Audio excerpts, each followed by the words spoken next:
So let's go ahead and get started. All of you know why you're here today. Today's topic is on 1099s, what they are, how to do them in Aplos, and then frequently asked questions. So just kind of a couple of housekeeping things. This webinar is being recorded, so that's a popular question. This is being recorded. So if you need to bounce out, if the audio stops working, if your connection is bad, whatever it is, this is being recorded. So I believe that anyone who registered for the webinar will automatically get an email from us once everything has kind of been rendered and available with a link to view it. So again, you shouldn't need to ask, but if for some reason you don't get emailed that link and you would like the recording, let me know or let the support team know, and we can get it to you. Also, at the end of today's spiel here, I'm going to open it up for just kind of some open Q&A time. We've booked an hour. I don't think it'll take that long because, as we're about to see, 1099s are actually a relatively simple thing to take care of in Aplos, but always want to leave room for questions and stuff. So I'm going to talk for a little while. And if you have any questions between now and the end, just submit those into that question field, and then I will do my best to answer everything for you at the end. Okay, again, at the top, a couple of assumptions we're going to be working with here as we get into the 1099s. The first is you are an Aplos user. There's a lot of familiar names here, so I would assume you're here because you are an Aplos user and you are interested in using the 1099 feature in Aplos. So that is one assumption. If you do not use Aplos, a lot of these screens are going to look very unfamiliar to you. So there you go. Also, I do want to clear up that Aplos, as again we're about to see, provides the software and will generate the report for the 1099s. However, we do not advise on anything regarding the 1099s, meaning we won't tell you who deserves a 1099 or not. We won't advise you on what the correct way to stay in compliance is. We have no opinion on those matters. We provide the software. So if there's anything that you have that's a question on, should so-and-so get it? What type of form should I file? Anything like that, we really recommend contacting a CPA or a tax professional of some kind to speak into that for you. Again, we just provide the software and help where we can.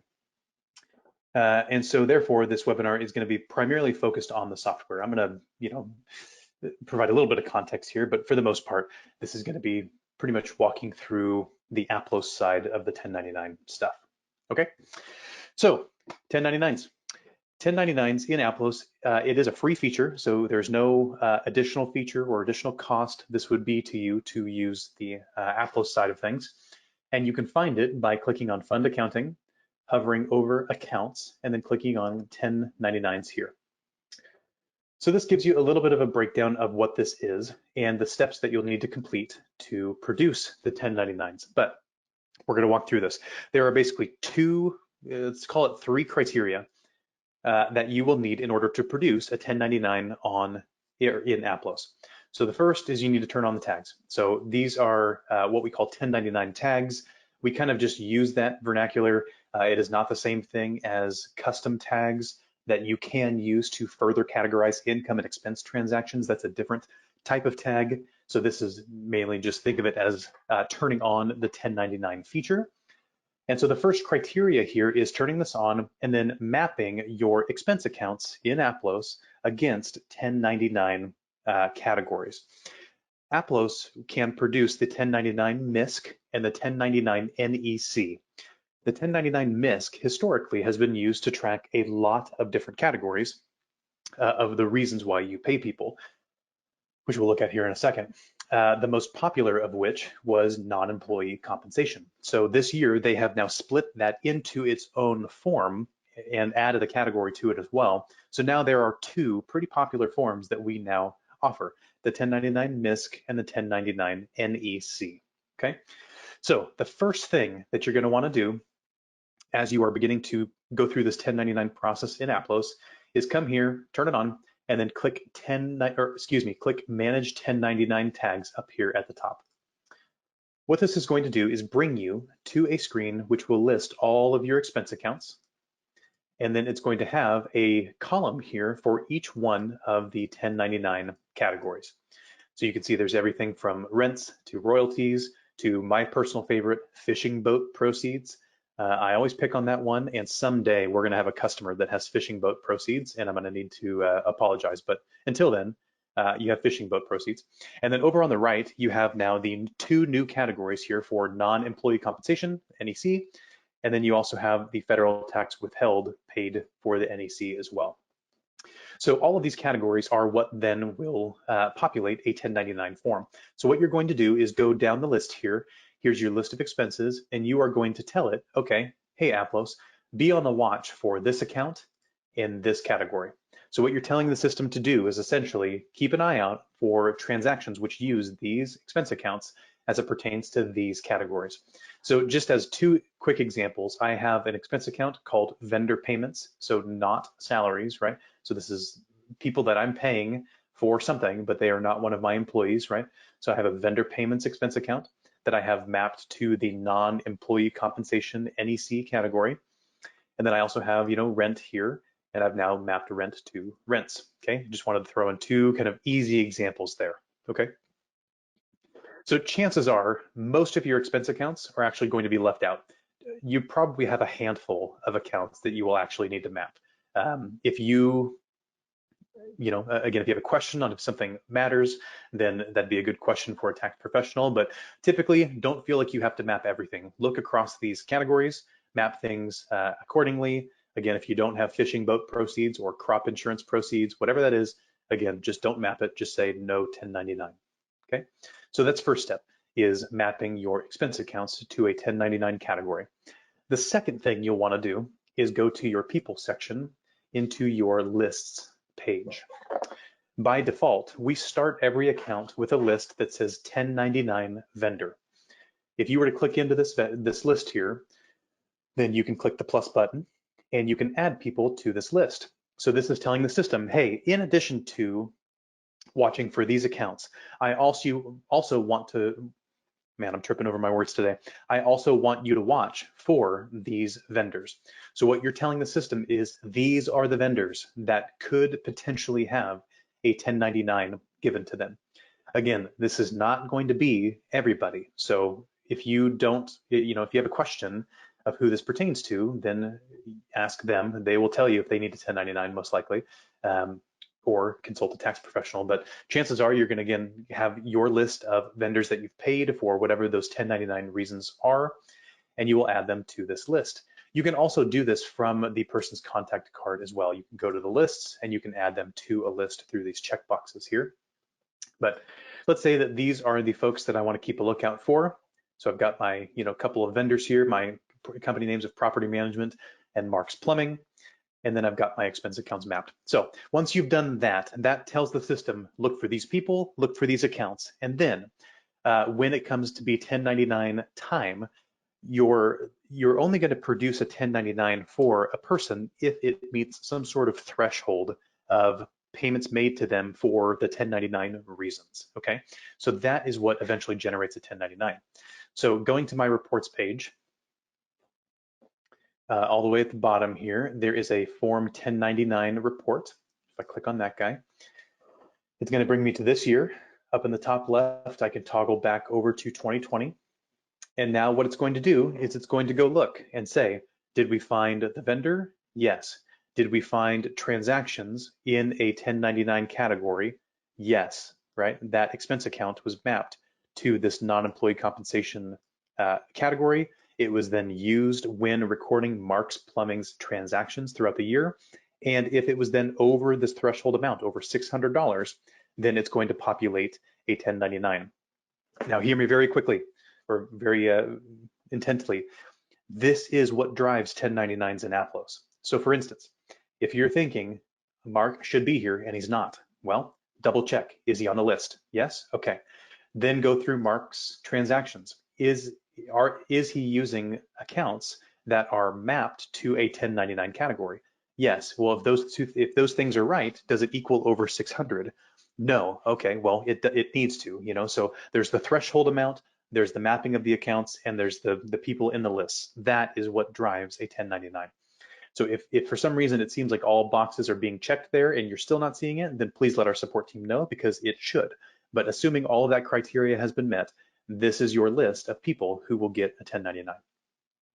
Okay, so on this kind of main page here, you can always use the report layout to show some details. You can show the date, you can show all the details of the transactions and stuff. You can add a lot of information here, but this is mainly just kind of for your own viewing. This is not the 1099, okay?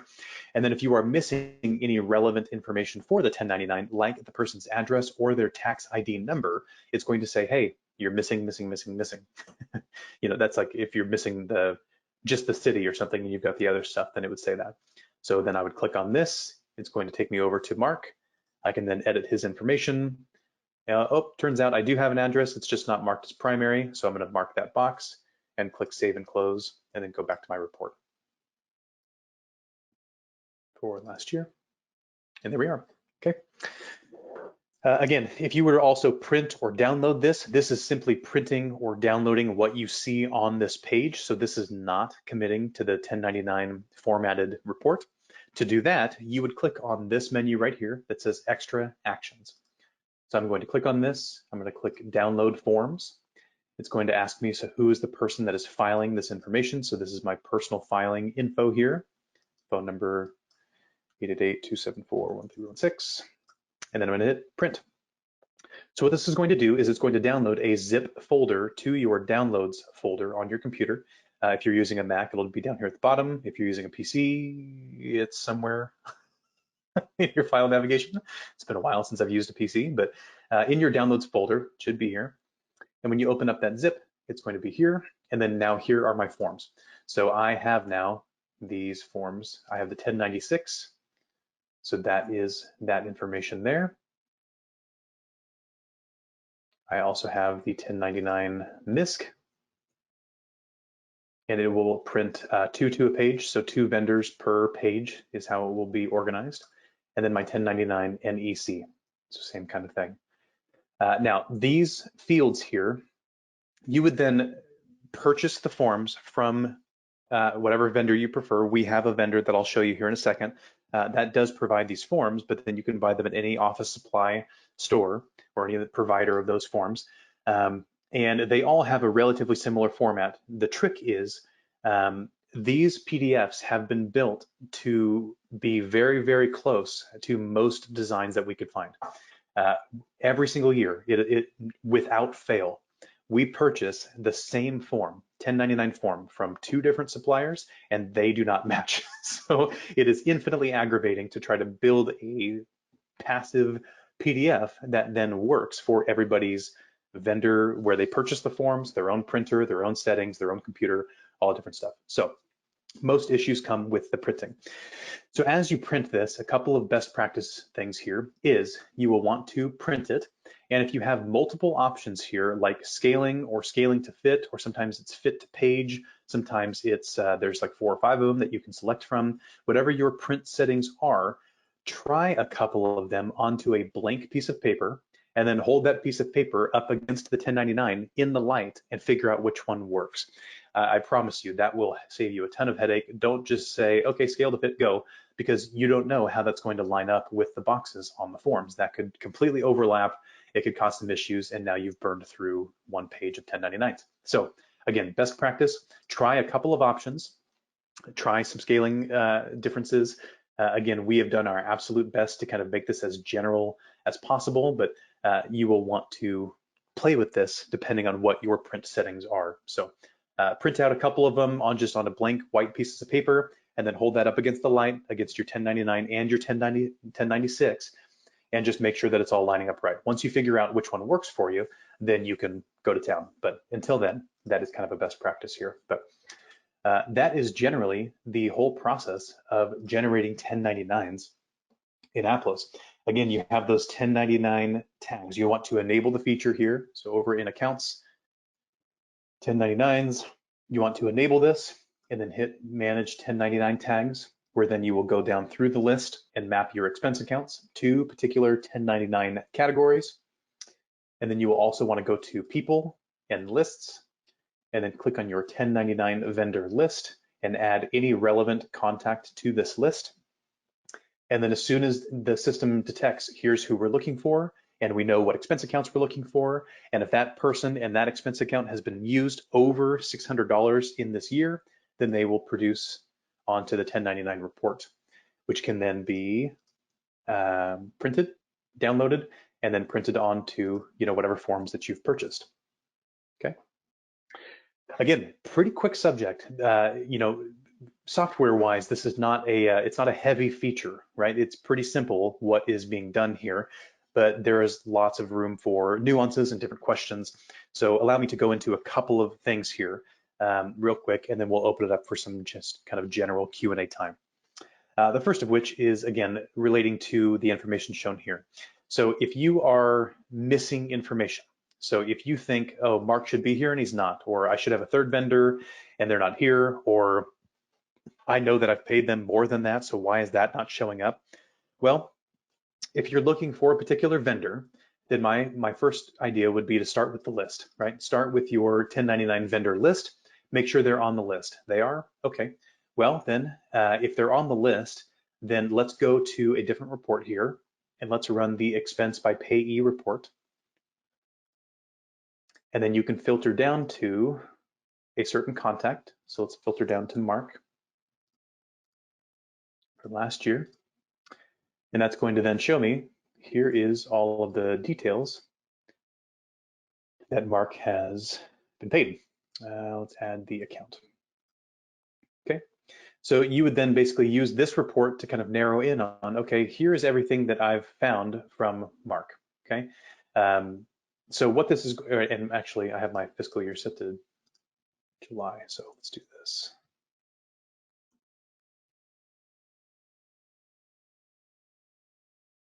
There we go. That could be another use case we talk about, but that's one example. So now you can see here, here's Mark's total list of transactions here. So if you look down the list, it was only showing 1,600. So one of these 500s is being left out. You can kind of begin to cross compare and say, oh, maybe I mapped 5090 here, but I did not map 5100 and I should have. Or you're thinking, oh, well, that is something different. So never mind, I don't need that.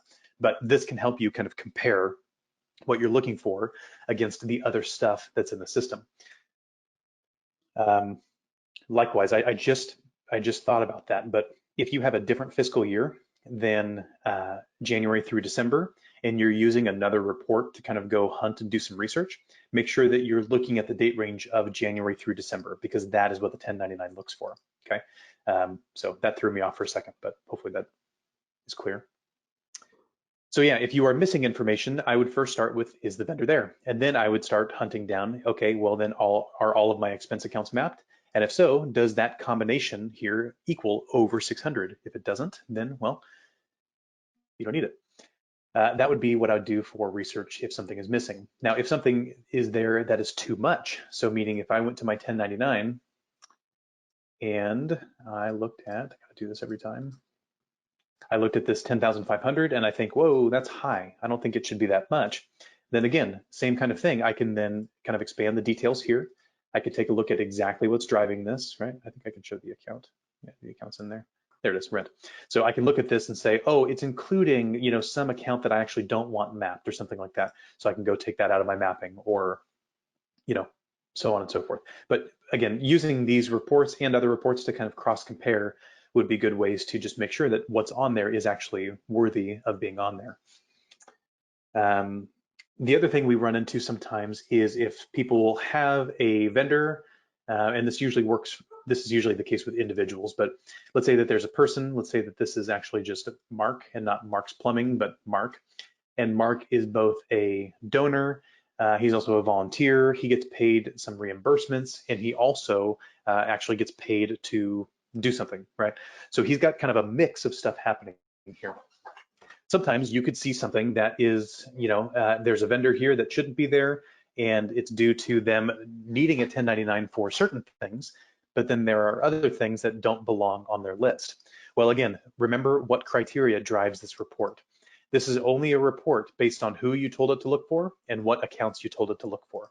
So if you're saying that something on this report uses an authorized person and an authorized account, but you don't want it to, you want to exclude a line item for some reason, well, then we have a conundrum.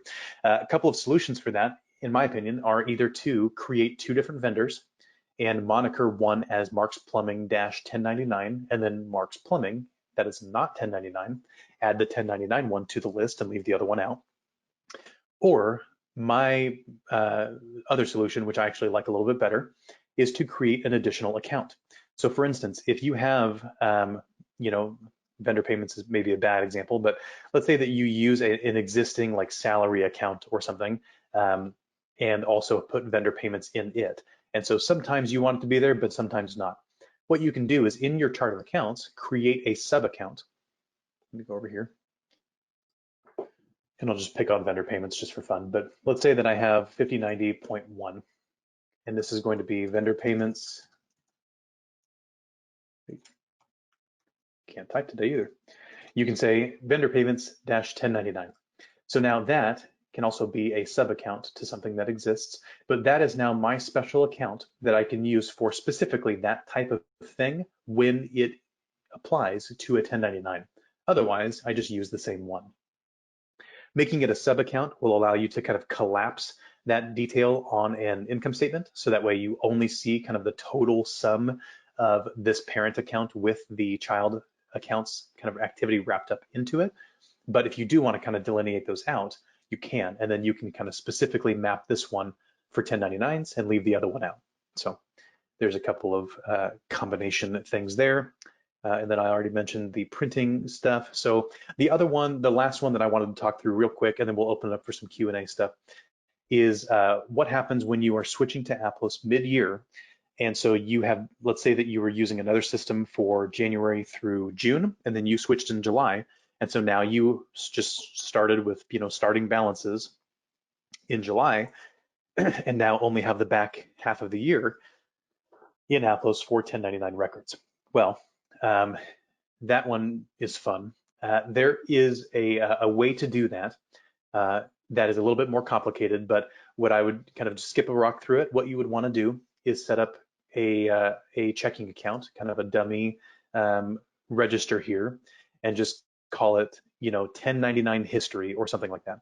And I actually believe that we've written a resource about this, or at least I can write it out if we need to. But you would create a dummy checking here, and then you would actually upload all of your vendor history that is 1099 worthy into that register, but you would at the same time upload other transactions that then zero it out.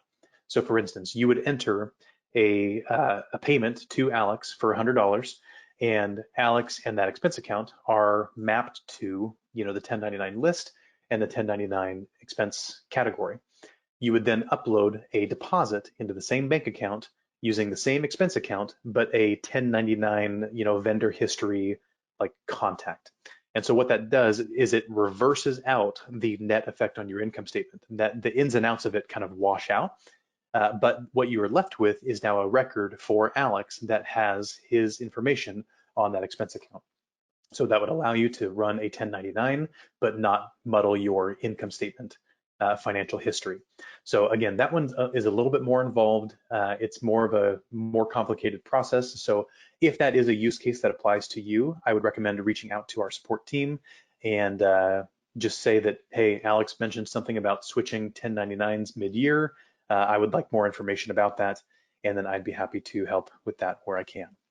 All right, thanks everyone. Thank you for using Aplos. And if you have any questions, let our support team know, and we would be more than happy to help. Good luck with your 1099s, and we'll talk to you next time. Take care.